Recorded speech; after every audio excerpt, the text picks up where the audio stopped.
All right. Hi everyone. Welcome to all the new subscribers.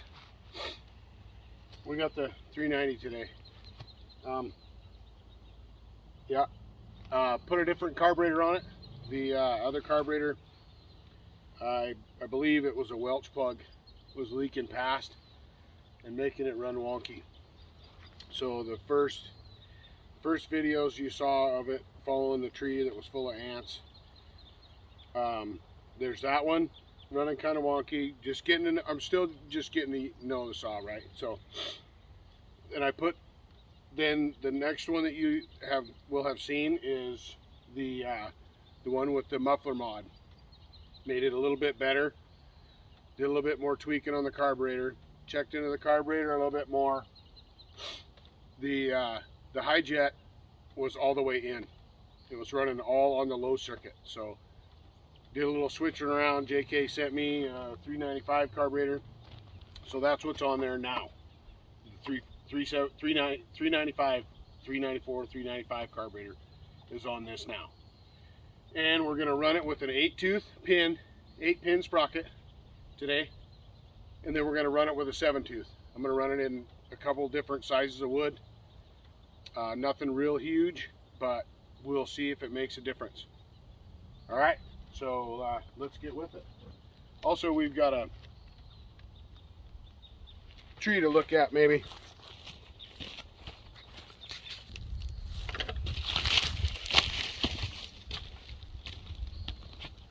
.32-inch full house chain, hand filed,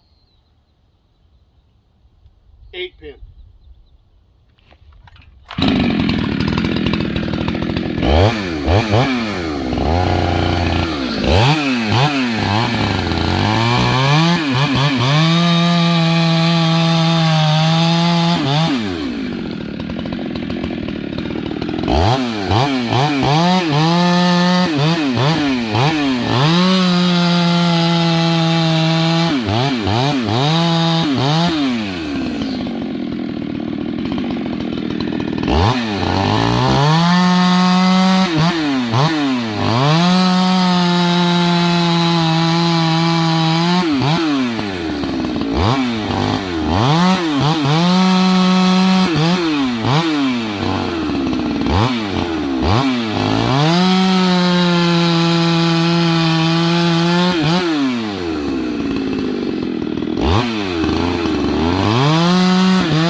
Yeah, I would say that carburetor makes a pretty big difference.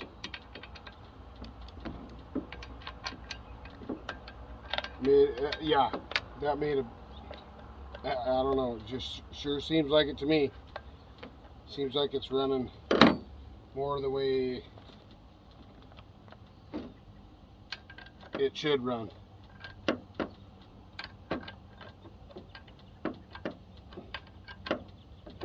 I'll have to go back and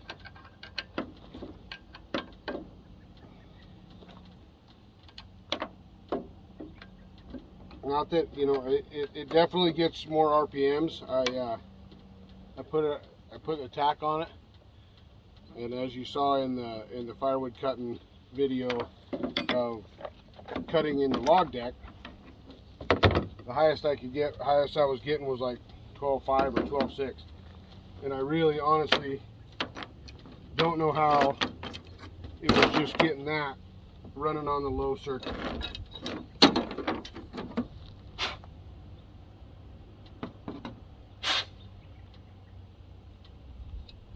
It's pretty strange. But anyway, yeah, so the RPMs are back up there where it's supposed to be. The stock numbers are 13,000 no load and like 9,600 or something like that under load. Well, we're above that. There's the 8-pin. Here's 7-pin.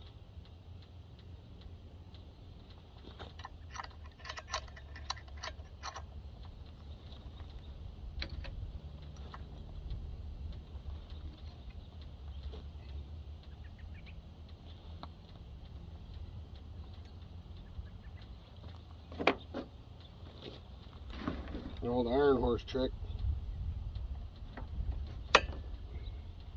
Yeah, looks pretty darn good.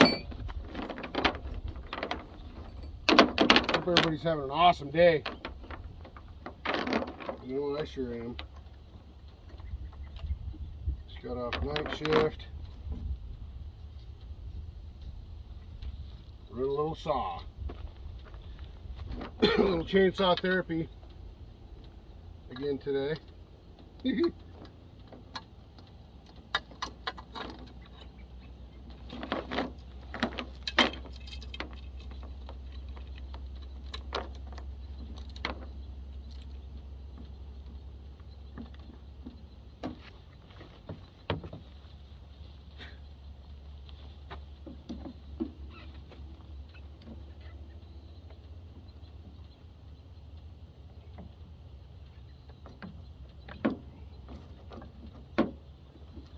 And once again, you know, when you get a saw, you got to get to know it, see where it likes to run, and you know, it goes right along with, you know, filing, because you know, saws perform different with different. You know, whether it's an aggressive file or what is going on with this? There we go. You know, some saws react different, and some can handle more aggressive filing. Some of them can't. You know, so you know, and it depends on your raker height and all that business. So it takes a while to get to know a saw. You know, they're a ported saw, no matter who, no matter where it's from, you know, they can act different. Different zones, different areas, different elevations, different temperature, different operator.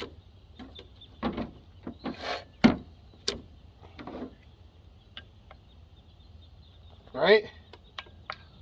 So we're still in the get to know mode. And that's why we're trying this different carburetor, and we're trying different sprockets. We've already got the muffler kind of figured out, and it might still end up with one of the other ones like I built for the 372. We might try one of those on here at some point in time, but right now I'm going to run with this one.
guess we'll see.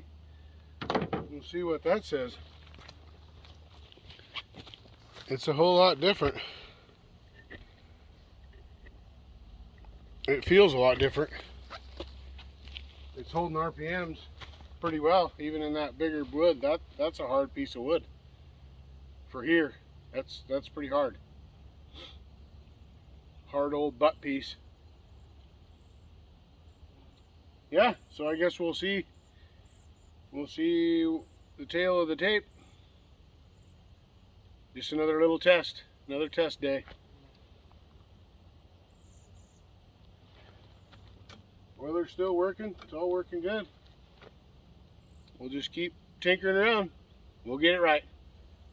Awesome, thanks for joining me everybody. Love y'all, take care, be safe. TazMan is rolling.